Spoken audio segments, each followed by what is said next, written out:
কোটি কোটি টাকার প্রাসাদ, কিন্তু শেষ পর্যন্ত তারা কি কিনেছে? ফুটবল তারকাদের বাড়ির অজানা গল্প আজকে আমরা এই ভিডিওটির মাধ্যমে জানবো।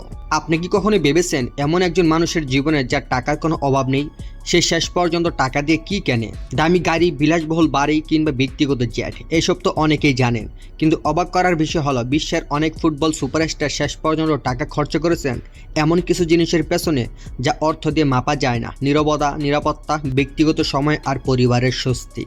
খবরে জানা যায় পর্তুগিজ তারকা ক্রিস্টিয়ানো রোনালদো সৌদি আরবের লোহিত সাগরের উপকূলের একটি অত্যন্ত ব্যক্তিগত দ্বীপে দুটি বিলাসবহুল ভিলা নিয়েছেন। সেখানে পৌঁছানো সহজ নয়, নৌকা বা সিপ্লেই ভরসা। পুরো এলাকা খুব অল্প কয়েকটি ভিলা থাকায় ব্যক্তিগত গোপনীয়তা নিশ্চিত হয়।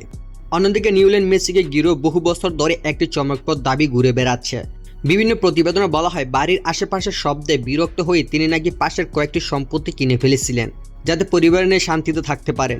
যদিও এই তথ্যের স্বাধীন ও নির্ভরযোগ্য প্রমাণ প্রকাশ্য পাওয়া যায়নি, তবুও ঘটনাটি দীর্ঘদিন ধরে আলোচনায় রয়েছে। ব্রাজিলের তারকা নেইমারের বাড়ি আবার একেবারেই ভিন্ন। সেটির জন্য বাড়ির চেয়ে ব্যক্তিগত রিসোর্ট, বড় সুইমিং পুল, বিশাল বিনোদন এলাকা, ইয়ট রাখার ব্যবস্থা এবং হেলিকপ্টার অবতরণের সুবিধা রয়েছে বলে বিভিন্ন আন্তর্জাতিক গণমাধ্যমে উল্লেখ করা হয়েছে। এদিকে ম্যানচেস্টার সিটির সাবেক স্ট্রাইকার আর্লিং হল্যান্ডের জীবনযাপন তুলনামূলক অনেক বেশি বাস্তবধর্মী। তার বাড়ির বড় অংশ জুড়ে রয়েছে জিম, রিকভারি সুবিধা এবং স্বাস্থ্যকর জীবনযাপনের জন্য বিশেষ ব্যবস্থা। বিভিন্ন সাক্ষাৎকারে তিনি বলেছেন খাদ্যাভ্যাস ও শরীরচর্চাকে তিনি সবচেয়ে বেশি গুরুত্ব দেন।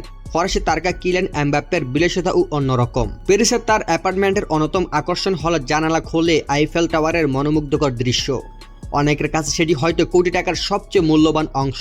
রিয়াদ মাহ্রেজের নতুন বাড়ি এখনো ধীরে ধীরে সাজানো হচ্ছে। বিশাল আকারে সেই বাড়িকে তিনি নিজের পছন্দ মতো গড়ে তুলেছেন ধাপে ধাপে। ইংল্যান্ডের অধিনায়ক হ্যারি কেনের বাড়ি বাইরে থেকে সাধারণ মনে হলেও ভিতরে রয়েছে আধুনিক সুযোগ সুবিধার সমাহার।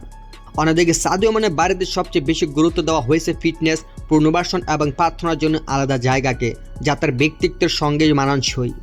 সবশেষে আসে তরুণ স্প্যানিশ প্রতিভা লামিন ইয়ামালের গল্প। বিভিন্ন প্রতিবেদনে বলা হয়েছে নিজের সাফল্যের শুরুতে তিনি প্রথমে পরিবারের সদস্যদের জন্য বাড়ির ব্যবস্থা করেন, তারপর নিজের কথা ভাবেন। এই ঘটনায় হয়তো সবচেয়ে বেশি আবেগ ছুঁয়ে যায়। ছোট গল্পের শেষে একটি প্রশ্ন থেকে যায়, এত কোটি কোটি টাকা খরচ করে তারা আসলে কি কিনেছে? হয়তো উত্তরটা খুবই সাধারণ। কেউ কিনেছে নির্জনতা, কেউ নিরাপত্তা, কেউ পরিবারের হাসি, কেউ নিজের স্বপ্নের দৃশ্য, আবার কেউ বাবা মায়ের মাথার উপর একটি নিরাপদ ছাদ। তাই এই বিলাসবহুল প্রাসাদগুলি শুধু সম্পদের প্রদর্শনী নয়, এগুলি যেন মানুষের ভেতরের সবচেয়ে ব্যক্তিগত চাওয়ার প্রতিচ্ছবি।